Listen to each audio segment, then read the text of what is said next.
परमेश्वर कबीर साहब जी महाराष्ट्र के पंढरपुर के पास एक आश्रम बनाकर सत्संग किया करते थे। सत्संग में ज्ञान की बातें बताते थे जो सभी लोगों को बहुत अच्छी लगती थी। श्रद्धालु लोग कबीर साहिब जी के ज्ञान से प्रभावित होकर नाम दीक्षा लेकर भक्ति करने लगते थे। धीरे धीरे उनको को भक्ति करने से बहुत से चमत्कार भी होते थे। कबीर साहब जी के सत्संग समागम में लोग बड़ी उमंग से आते थे।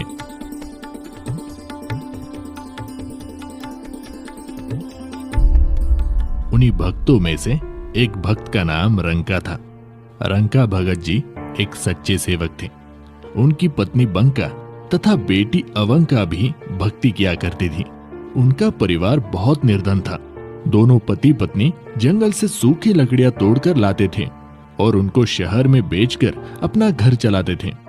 उस काम में वो बहुत ही मेहनत किया करते थे। कबीर साहिब जी के साथ में नामदेव नाम के एक भक्त रहते थे तथा वे भी कबीर जी के शिष्य बन गए थे। एक दिन उन्होंने अपने गुरुदेव कबीर जी से प्रार्थना की और बोले, हे गुरुदेव, आपके भगत रंका बहुत निर्धन है। ये जंगल से लकड़ियां तोड़ कर लाते हैं और उसको शहर में ले जाकर बेचते हैं। वहां से धन इनको प्राप्त होता है और उससे ये अपना गुजारा बड़ी मुश्किल से कर पाते हैं। इनका शरीर भी बहुत कमजोर हो गया है। पूरा दिन मेहनत करने में लगे रहते हैं, इसलिए भक्ति करने का समय भी बहुत ही कम मिलता है। इनको कुछ धन प्रदान कीजिए ताकि इनका निर्वाह ठीक से हो सके। कबीर साहिब जी ने कहा, भक्त नामदेव, मैंने इनको धन देने की बहुत बार कोशिश की, परंतु ये लेते ही नहीं। हे गुरुदेव, आप फिर से धन दीजिए, ये अब की बार अवश्य लेंगे। बड़े दुखी है दोनों। ठीक है बेटा, समय आने दो।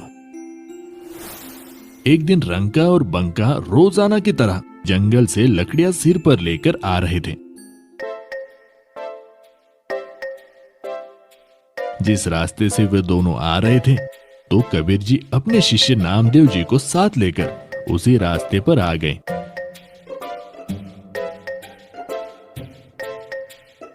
उन्होंने रास्ते के बीच में कुछ सोने चांदी के आभूषण तथा कुछ अशरफियां डाल दी और स्वयं दोनों किसी झाड़ी के पास जाकर छुप गए और उनके आने का इंतजार करने लगे। कुछ देर बाद रंका लकड़ियां सिर पर लेकर आगे आगे चल रहा था। उनकी पत्नी बंका भी पीछे पीछे लकड़ियां लेकर आ रही थी। अचानक रंका की नजर नीचे पड़ी। उसने देखा कि सोने चांदी के आभूषण तथा अशरफियां पड़ी हुई है। अरे, इस घने जंगल में ये किसका धन गिर गया है? यहाँ तो कोई भी आसपास दिखाई नहीं दे रहा है। ये धन जिसका भी होगा, ऐसे हम प्रयोग भी नहीं कर सकते। लेकिन मेरी पत्नी मेरे पीछे पीछे आ रही है। कहीं उसकी नजर इन पर पड़ गई तो वो भक्ति में विचलित हो सकती है, क्योंकि स्त्री को आभूषण बहुत प्रिय होते हैं। कहीं उसके मन में लालच आ गया तो सारा काम बिगड़ जाएगा। ये विचार करके सारे धन को छुपाने के लिए उस पर पैरों से मिट्टी डालने लग गया। बंका की नजर अपनी पति की गतिविधियों पर पड़ी तो उसे बात समझते देर न लगी और दूर से ही कहने लगी, चलो चलो भगत जी, मिट्टी पे मिट्टी क्यों डाल रहे हो? हाँ हाँ, चलो घर चलते हैं, आज तो बहुत देर हो गई। फिर दोनों पति पत्नी उस सारे धन को लांघकर घर चले गए। देख लो नामदेव, अब मैं क्या करूं, ये धन लेते ही नहीं। नामदेव जी को भी एहसास हो गया कि उनके लिए ये धन तो मिट्टी के समान है।